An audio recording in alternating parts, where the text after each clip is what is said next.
Seja muito bem-vinda ou bem-vindo à nossa primeira aula assíncrona, em que vamos falar sobre introdução à psicologia. A psicologia está sempre ao nosso redor. Seja no esquecimento e na lembrança, você possivelmente já parou para pensar por que eu lembro alguma coisa, ou por que eu esqueço alguma coisa. Seja no sono ou na falta dele, ou nos nossos sonhos, ou por que eu não consigo dormir, por que os pensamentos ficam vindo na minha cabeça, ou porque alguém que eu conheço dorme muito rápido, deita e dorme que é uma beleza, né? Por que eu lembro ou que eu não lembro de determinados sonhos, porque algumas noites eu lembro, parece que eu sonhei várias vezes, já em outras noites parece que eu não sonhei nada. Ou então, porque eu gosto muito fácil de alguém, né, e desgosto muito fácil de alguém, porque às vezes eu fico triste, eu choro porque eu fico triste, ou eu fico triste porque eu choro.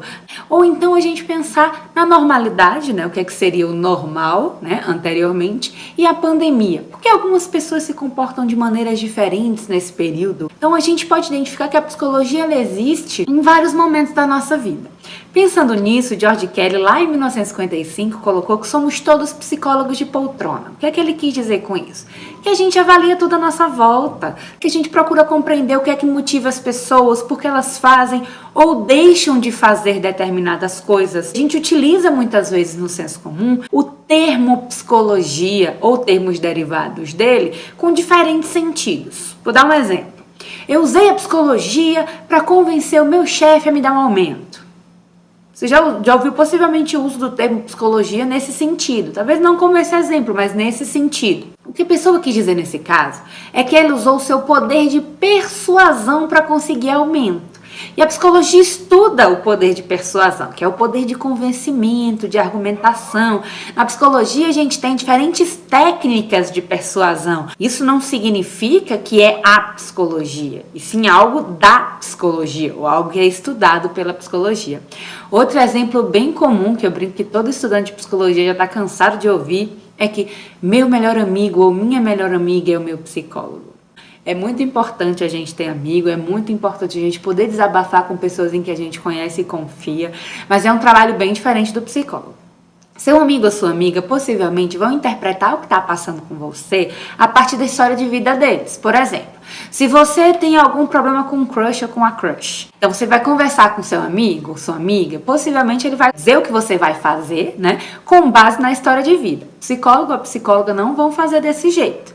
A ideia é que a psicologia ela tem uma série de técnicas, de ferramentas e de embasamento teórico, diferentes perspectivas teóricas, para identificar, para interpretar o que você está falando. Não julgar, mas interpretar o que você está falando. E pensar em diferentes formas de intervenção, de te auxiliar nesse processo. Então, o psicólogo ele vai usar da ciência para te fazer entender melhor esse contexto em que você está inserido.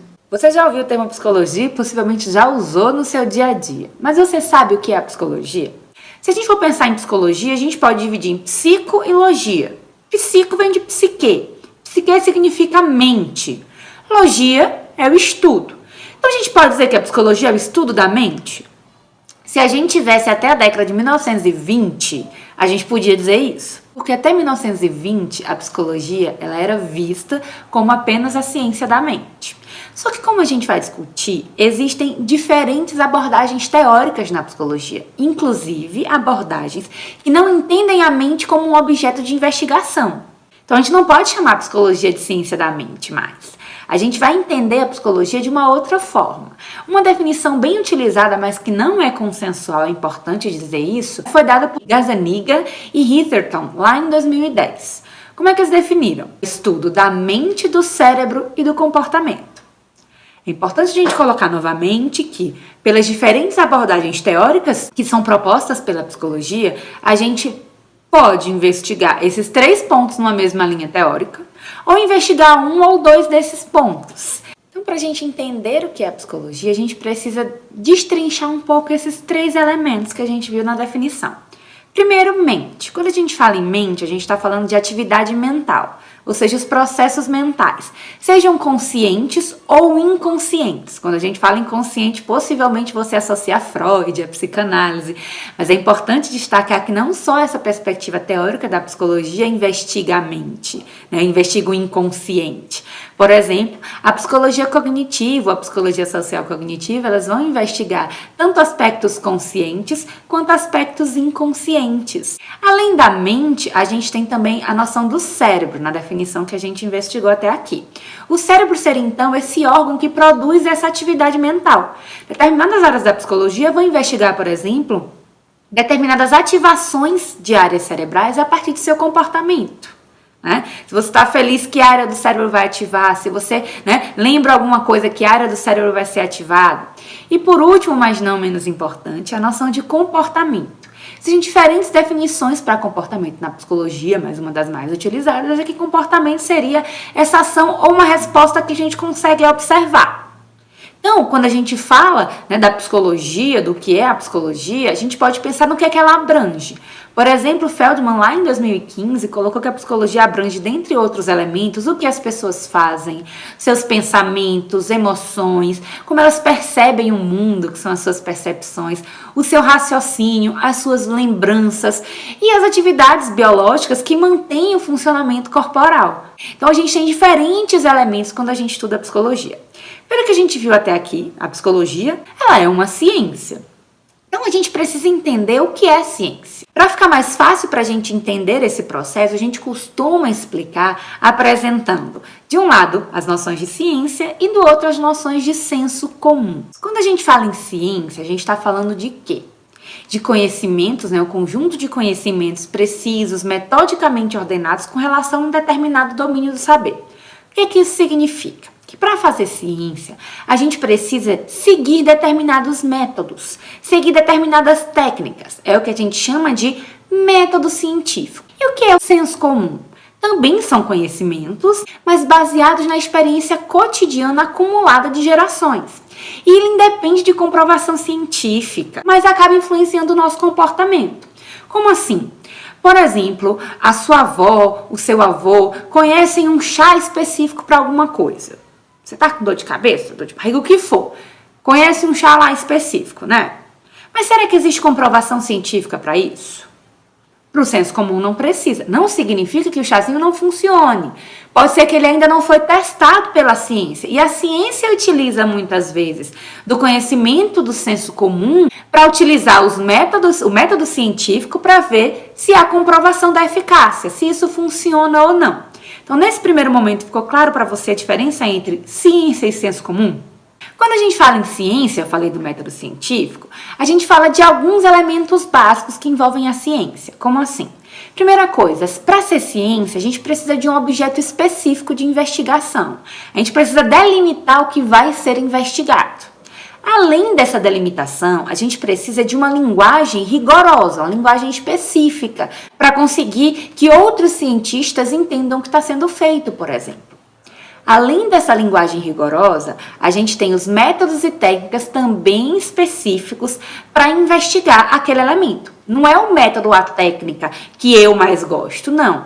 Eu tenho uma pergunta que seria ligada a esse meu objeto específico de investigação, né? Uma pergunta, um problema de pesquisa, e eu preciso, a partir de determinadas técnicas, responder esse problema de pesquisa. Então, eu posso, por exemplo, na psicologia, utilizar métodos quantitativos, utilizar métodos qualitativos, a depender do meu problema de pesquisa.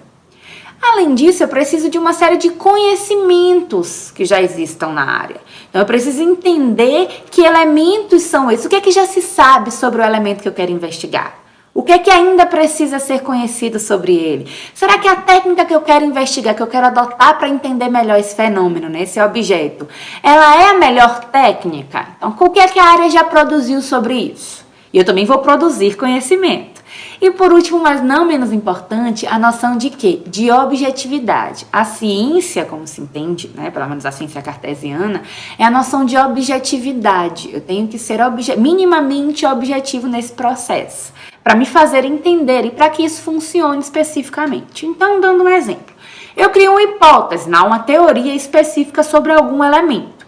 eu vou coletar dados para testar essa minha hipótese. Depois desses dados coletados, eu vou tratar esses dados, submetê-los a determinadas técnicas de investigação. Para quê? Para testar a minha hipótese. E a partir desse teste de hipóteses, eu vou confirmar, corroborar ou não essa hipótese que eu criei. Se isso foi confirmado, se isso foi corroborado, opa, eu posso testar em outros ambientes, eu posso testar em outros contextos, em outras pessoas, por exemplo, se a gente está falando da ciência psicológica, eu posso testar em outras pessoas para ver se isso se sustenta. Essa é a noção da ciência. A ciência, ela se reconstrói. É uma construção e desconstrução e reconstrução a todo momento. Então, o conhecimento científico, ele é mutável, justamente porque ele se submete a esses processos como testes de hipóteses. O senso comum ele é feito do conhecimento e da sabedoria popular. Não significa que vai funcionar ou não. Pode ser que funcione, mas não há comprovação de sua eficácia. Há uma crença na sua eficácia. O senso comum ele ajuda a gente na sobrevivência, mas ele também pode dificultar essa sobrevivência, principalmente se o conhecimento que for passado não for um conhecimento efetivo, digamos assim. Então, ele pode perpetuar crenças menos verdadeiras ou até mesmo crenças preconceituosas. Pensa o seguinte, quando você tem uma queimadura, o que é do senso comum muitas vezes é coloca manteiga nessa queimadura, ou coloca pó de café nessa queimadura, pasta de dente. A gente tem uma série de possibilidades que o senso comum coloca. Isso tudo possivelmente vai piorar a sua queimadura. A ciência indica água corrente e não todos esses processos que podem fazer o quê? Podem piorar a sua situação. Então a gente precisa entender que a ciência, ela utiliza noções muitas vezes do senso comum para testar hipóteses, para ver se isso funciona ou não funciona. Vou dar um exemplo aqui mais claro para a gente entender. Possivelmente você já ouviu aquele ditado que os opostos se atraem. Ai, meu Deus. Enquanto o senso comum, o ditado, diz que os opostos se atraem, quando a gente pensa na ciência, a gente identifica, a partir de estudos empíricos, que a tendência é que a gente se atraia por pessoas mais semelhantes, ou seja, pessoas que tenham personalidades parecidas com as nossas, que tenham atitudes parecidas com as nossas. Atitudes não são comportamentos, a gente vai ver isso mais pra frente, Atitudes são avaliações internas. A forma que você enxerga o mundo, por exemplo, tem a ver com a sua atitude, Se você gosta ou não gosta, se você quer ou não quer aquilo. E também tem a ver, quanto mais semelhantes forem os nossos valores, maior é essa atração. Pensa nos seus amigos. Podem ter determinados elementos dissonantes, diferentes de você, mas possivelmente muita coisa parecida. E essas coisas que são parecidas, elas são muito importantes para você e para o seu amigo ou sua amiga. Por isso também que vocês estão mais próximos. Então a gente precisa entender que muitas vezes essas noções do senso comum são investigadas pela ciência, em algumas vezes são confirmadas, e em outras vezes não são confirmadas. Até a nossa aula síncrona. Abraços!